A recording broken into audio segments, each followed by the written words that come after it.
মোহতারাম, একটি বিষয়ে দৃষ্টান্ত করতে চাই যে কারো খেদমত নেয়া কারো দ্বারা এটিতেও নেওয়া যেতে পারে। সেটি থেকে যদি কোনো ওস্তাদকে কোনো ছাত্র খেদমত করে সেটি স্বাভাবিকভাবেই প্রশংসনীয়, যে ওস্তাদকে সম্মান করছে, ইকরাম করছে। কিন্তু এই ছাত্রদের থেকে কোন ধরনের খেদমত নেওয়া যাবে না, ওস্তাদের জন্য বৈধ নয়, সেটি শারীরিক কিংবা কোন ধরনের খেদমত থেকে দূরে থাকা উচিত অথবা বিরত রাখা উচিত?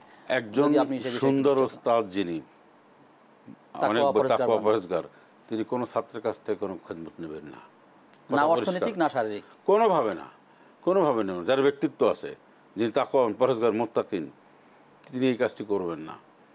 কারণ এগুলির তিক্ত অভিজ্ঞতা আমরা অনেক সময় সোশ্যাল মিডিয়া থেকে শুরু করে মানুষের জন্য শ্রুতি রয়েছে অনেক কিছু।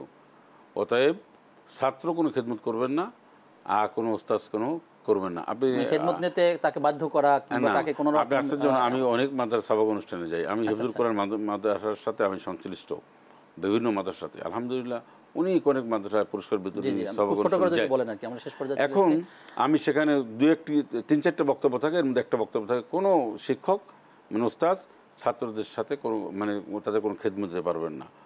বাবুর্চি আছে, পিওন আছে, যারা আছে তাদের খাবার দাবার দিয়ে যাবে, কাপড় চোপড় নিজেরটা নিজে করবে, নিজের কাজ নিজে করবে, এটাই হচ্ছে উত্তম।